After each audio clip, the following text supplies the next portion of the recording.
highest Stern James Bond, one of the versions with the mechanical jetpack dude, or moving, whatever you want to call him. Yeah, I took the playfield out to facilitate shooting this video because it was a lot easier to do it this way than it was to try to look from underneath the playfield inside the cabinet. So this mechanism here, these two optos, and on the top you can see, and the bottom you can now see as well. Those two keep track of where the jetpack guy is. There's a hole in that plate. The camera will focus. Of course the camera won't focus. There's a hole right there just to the left of the opto. That denotes home. So I'm gonna block that opto. And you'll see here, home is off and on. So that is probably only critical to where home is. I don't think that extra hole right there means anything. It's too far away from the opto to trip it, and I don't think this thing moves that far anyway.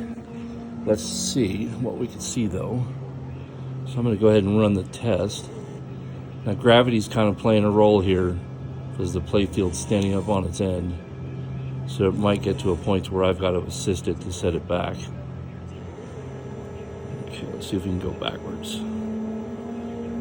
Yeah, so it won't go backwards because again, gravity is playing a role against it. One of these kind of seems like a clutch too. So yeah, you can see here, as I manually move the backpack guy back and forth, the shaft's not moving, but that gear is. So that's got a clutch of some sort in it.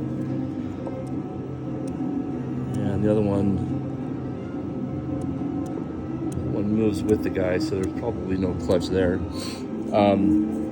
So yeah, that square opening is likely the only mission critical adjustment here. So what I would do is have the backpack guy mechanically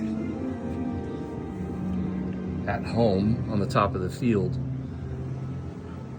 and then adjust that plate to where that notch is just letting the opto trip.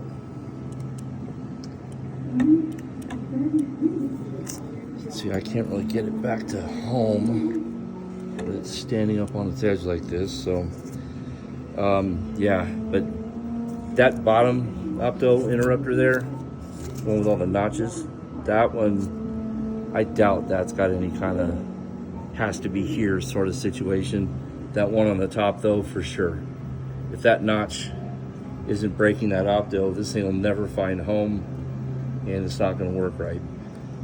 If that notch is adjusted correctly and it's still not finding home, it could be that that opto or this board has failed somehow. It's testable. You take the board out and shine a flashlight into either side of the opto. One side will give you a resistance change, the other side will give you a voltage change. I don't remember which does what, but that's how you can test these optos. They work better with incandescent flashlights because incandescent flashlights contain infrared light, whereas a white flashlight like the one I'm using on my forehead, it's got a component of infrared in there, but not a lot. So you'll only see a slight change, but with an incandescent flashlight, it'll be a massive change. Like the side that outputs voltage, you'll see almost 4 or 5 volts on that side. So, okay, hopefully this helps. I'm gonna go get some help now and put this thing back in the cabinet. I got it out by myself, but I don't trust myself putting it back in. I'm sure I'll break something. So let me know if this is helpful. If you need more, I'll see if I can get more.